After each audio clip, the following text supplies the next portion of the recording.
Isang pamilya ang mawawala. Hanggang saan ka handang sumugal para sa sarili mo? Kabisyo, ihanda ang inyong mga puso dahil narito ang ating Dear Love ngayon na pinamagatang Reveal.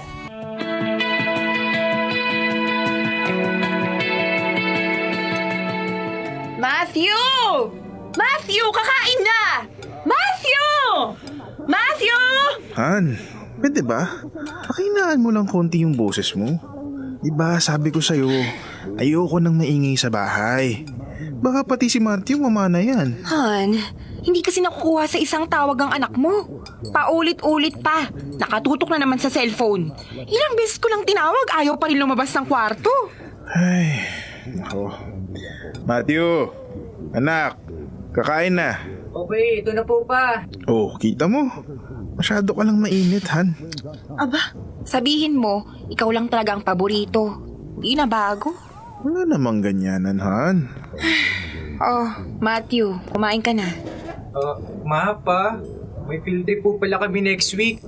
Kailangan na rin pong mabayaran yung fee this Thursday. Field trip? Magkano naman? 2,400 po. Ah, ano? Saan kayo pupunta at ganyan kamahal? Noon sa amin, 1,000 lang kasama ka na sa field trip. Han, iba ng panahon ngayon. Hindi pwedeng ikumpara ang panahon natin sa panahon nila. Ay naku, sige na nga. Oo na. O, ako nang bahala sa panggastos mo, anak. Salamat po pa. O siya, Matthew, ano na bang balak mong kurso? Napag-usapan na namin ng anak mo, mag-i-engineering siya. Di ba, anak? Opo. Teka, bakit naman parang napipilitan ka? Gusto mo ba talaga yon, Matthew? Sa totoo lang po, nagbago na po ang isip ko. Oh, ano na naman yung gusto mo ngayon? Gusto ko na pong mag-fine arts. Fine arts? Aba, pintor! Alam mo bang walang pera dyan? Ganun po ba? Sabi nga din po nila. Pero parang yun po talaga ang gusto kong kunin eh. Yun yung tingin kong kaya kong ipaglaban. Anak naman, isipin mo nang mabuti. Hindi madali ang buhay ngayon. Kailangan mo ng kurso na siguradong may trabaho at sweldo. Matthew, huwag mong pakinggan ng mama mo agad. Sa mundong to, mas mahalaga na pipili ka ng bagay na magpapaligaya sa'yo. Hindi yung practicality pero miserable ka naman. Sa dulo, happiness mo pa rin ang importante. Opo pa. Pag-iisipan ko po. Hindi pa naman final eh. Pero anak, basta pag-isipan mo talaga. Hindi biro ang tuition fee ngayon. Hindi rin biro ang buhay. Opo ma. O siya, kumain na tayo. Tama. Sarap pa naman ng ulam. Tinola. Aso! Okay ka lang ba, anak? Marami lang po sigurong paminta ma. Kaya ako na... Atso! Pero okay lang po ako. Ay naku, oo nga. Parang naparami nga ang lagay ko. Pasensya ka na, ha, anak. Okay lang po.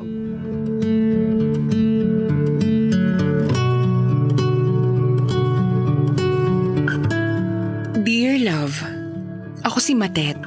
Isang may bahay, isang ina, at isang asawa na pilit kinakaya ang bawat araw. Ang asawa kong si JC at ang kaisa-isa naming anak na si Matthew, na ngayon ay high school na. Totoo nga ang sabi nila, hindi biro ang pagiging magulang.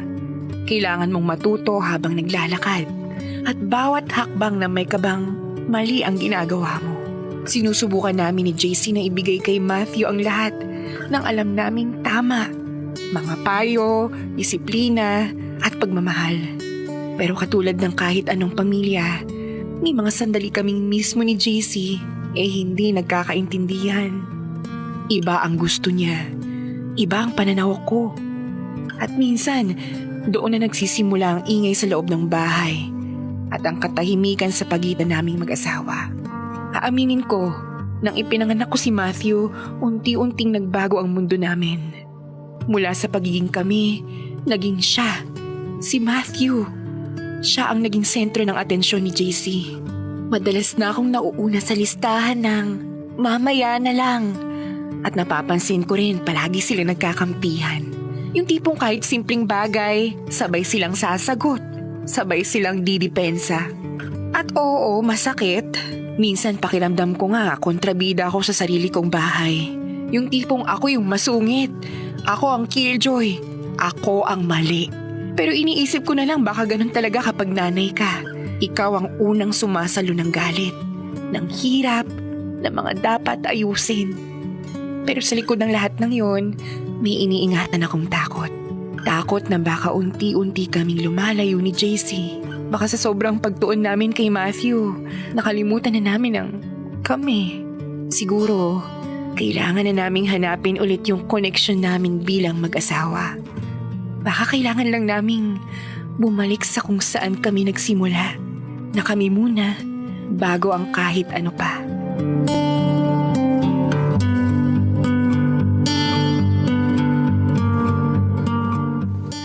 Han, sigurado ka ba talaga na papayagan mo mag-fine arts si Matthew? Bakit naman hindi Han? Kung yun ang gusto ng bata, bakit pa natin pipigilan? Alam mo namang pangmayaman lang yung kurso na yun. Isa pa, paano kung mahirapan siyang maghanap ng trabaho? Ang dami kong kilalang nag-struggle dahil sa kursong ganyan. Han, magtiwala ka naman sa anak natin. Ayokong magaya si Mati sa akin. Na pinigilan ng magulang. Kaya hindi nagawa ang mga bagay na gusto. Bakit? Hindi mo ba gusto ang trabaho mo ngayon, Han? Hindi naman sa hindi ko gusto.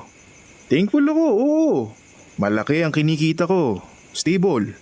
Pero marami akong pangarap noon na hindi ko man lang nasubukan. Dahil takot ako sa sasabihin ng magulang ko. Ayokong maranasan yun ni Matthew. Pero Han, ginagawa ko naman to para sa ikakabuti niya. Oo, naiintindihan ko naman yun, Han. Pero anak natin siya, hindi proyekto. Kailangan niya ring magdesisyon para sa sarili niya. Narito tayong magulang para gumabay, hindi para diktahan ang daan. JC... Alam kong natatakot ka, Han. Lahat naman ng magulang natatakot.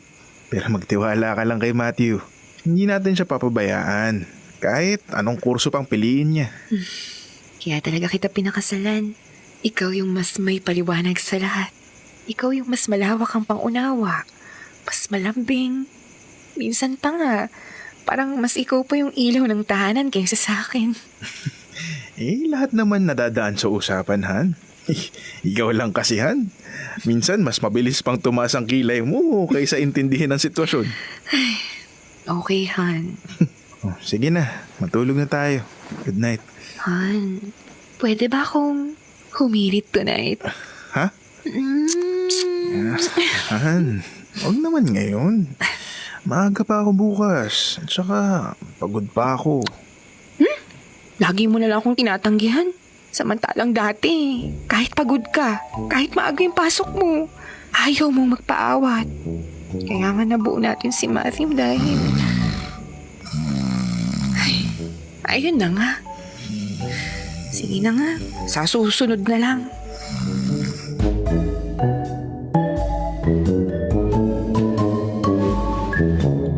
Sinusubukan kong kumonekta kay JC. Pero wala. Parang may dingding na hindi ko maabot. Ramdam ko, unti-unti kaming nagkakaroon ng magkaibang pananaw sa buhay. At doon ako natatakot. Na baka pati pagpapalaki namin kay Matthew ay maapektuhan ng pagkakalayong hindi namin napapansin. Noong una, sinasawalang bahala ko lang ang pagtanggi niya sa kama. Iniisip ko na pagod lang siya, o stress, o normal lang na minsan hindi kami sabay ng gana. Pero habang tumatagal, hindi na minsan, kundi palagi na. Ilang buwan na walang nangyayari sa amin. At para sa akin, bago yun. Kasama yun sa closeness namin, sa pagiging kami. Napaisip tuloy ako, ganito ba talaga kapag tumatanda ang mag-asawa? Unti-unting nawawala yung parte ng relasyon na nagbibigay ng init, ng lambing, ng kumpirmasyon na mahalaga ka pa rin. O baka naman, may iba na siya. Aminin ko, pumapasok talaga yan sa isip ko eh. Kahit ayoko, kahit masakit. Kasi minsan, yung tahimik na paglayo, mas nakakatakot pa kaysa sa malaking sigawan. Mas mabigat yung hindi niya pagtingin sa akin kaysa sa kahit anong salita. Dahil doon, imbis na mag-focus ako sa pagpapalaki kay Matthew, nabaling ang atensyon ko sa kung anong meron. O baka wala na sa asawa kong si JC.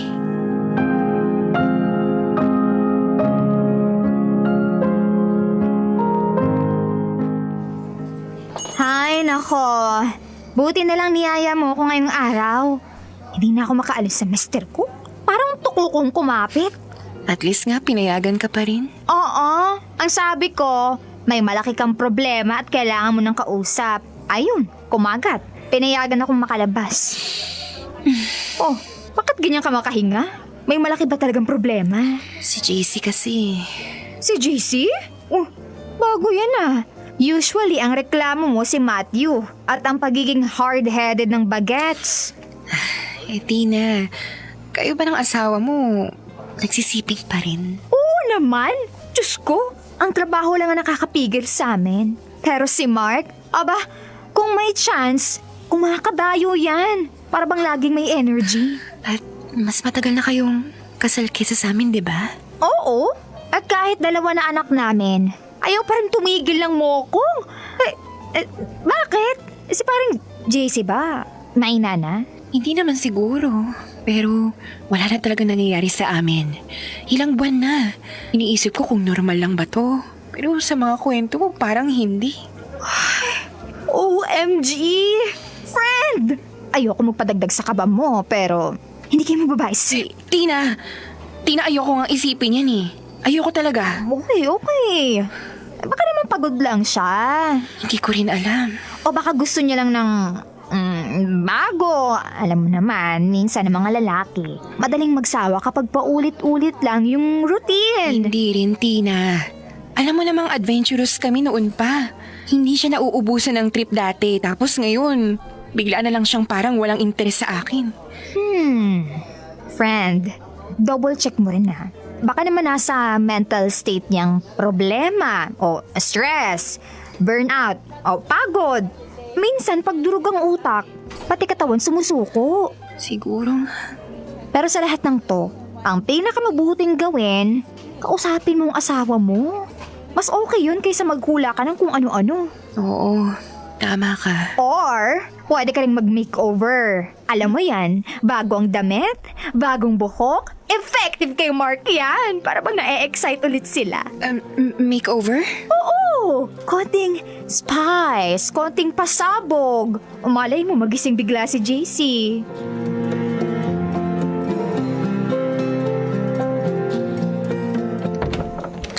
Han, I'm home. Welcome home, Han. Si Matthew. Tulog na kanina pa. May ulam pa ba? Hindi ako nakapag-dinner sa office eh. Meron pa. May nilagang baka pa sa kusina. Oh, yun. Sakto. Gutom na ako. Han, Oh. Han, wala ka bang napapansin sa akin? Ha? Ano meron? Really? Hindi mo talaga napapansin? Bagong damit? Ay, naku!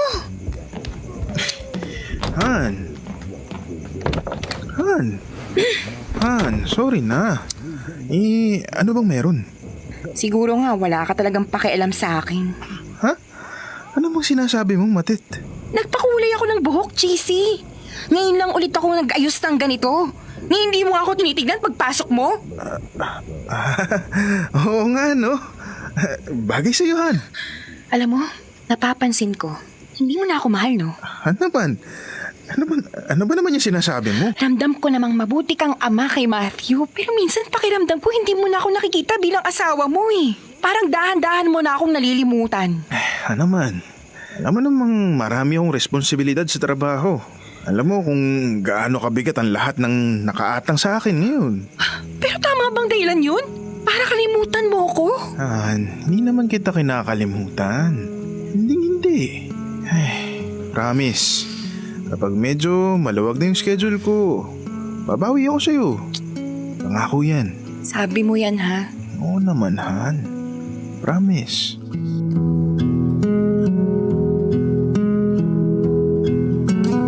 Hinihintay ko na magbago si JC. Pero hindi dumating ang pagbawi niyang inaasahan ko. Walang nag-iba. At habang lumilipas ang mga araw, mas lalo akong nilamon ng kalungkutan. Hindi ko maiwasang isipin na baka nga hindi na ako ganun kamahal ng asawa ko. Baka ito na talaga ang buhay namin. Isang relasyong magkasama, pero magkalayo.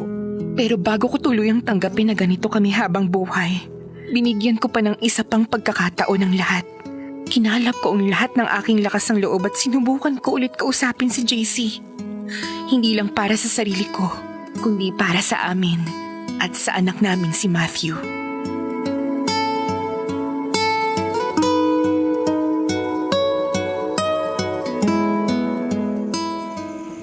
Han, Han, huwag muna ngayon. Han, kahit ngayong gabi lang. Han, marami akong trabaho bukas. Ano ba? JC, lagi mo na lang ba akong tatanggihan? Han, uy, ano naman? Konting pag-intindi naman. Konti. JC, ilang beses na kitang kinakausap tungkol dito eh. Lagi mo na lang pinagsasawalang bahala yung nararamdaman ko. Sinusubukan kong lumapit sa'yo, makipag-usap, maglambing. Pero wala kang binabalik sa akin. Asawa mo ko, JC. Ito na naman tayo. Oo, ito na naman tayo. Kasi ganito na naman ang ginagawa mo sa akin. Matet, Ano bang problema? Sabihin mo nga. Hindi ko kaya itong nangangapa. Hindi ka naman ganito dati. Matet, tama na, please. Ayoko na makapagtalo. Baka may masabi akong hindi maganda. Gusto ko lang malaman, JC.